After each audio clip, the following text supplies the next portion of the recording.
I have a question onto myself. Check this out. All right, look inside of this. Do you see it? Let me stop. Okay, take inside the point here. You see you have the diamond? See you have those two balls over there?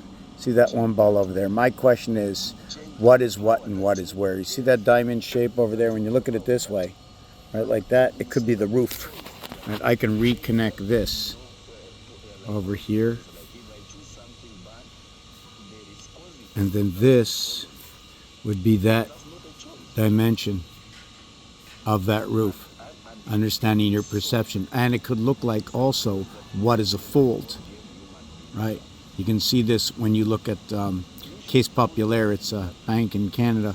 The design is actually a hexagon, but you can see the way the corners fold in, right? So you have this. So when you take this, you can also see the ball that's in between. You see the one part of the moon?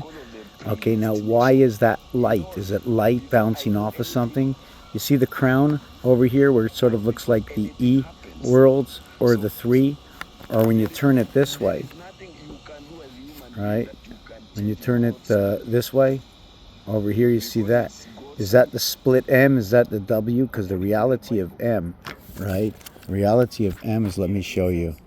This is what happens with M.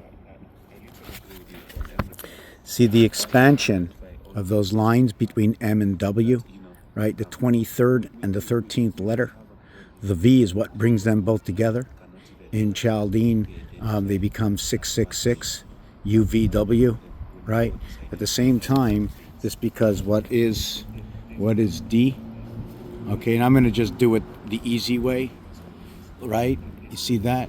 But what happens, like that, right? And when I do that, right?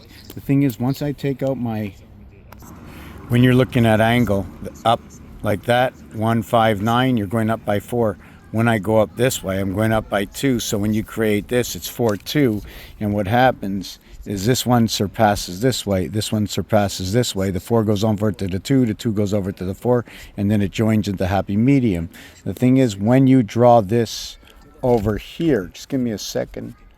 Okay, when you draw this over here, right, and this down to here, and this here, right, when you create this, if you take a look, right, if you take a look,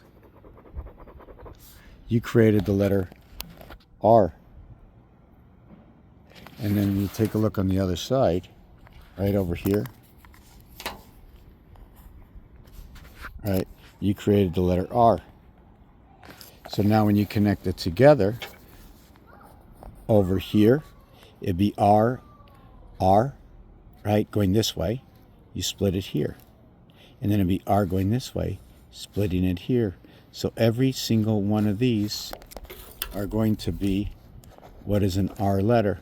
Now if I did this all the way around on 6 sides as a cube, okay, what would that be, and how many will be on each side of the cube? So this is to be determined. Another thing about this, we can look at teardrops, and inside what we saw with the queen, okay, over here, if you take a good look, looks like a half of a J letter. So 2 parts of a J would be the love of one. And don't forget, if this is round, there's not 2 parts. There's got to be a minimum of 3 coming together, 3 or 4, to understand this dimension. That's the corridor of numbers, is between this and this. And you know what's funny? That cold and hot is also the corridor, which is purple. And we know all this is also what is red and blue. Raphael 7286 in a constellation of Pegasus. Aussie and Denver. Denver, if you poop, let me know. Thank you for watching this video.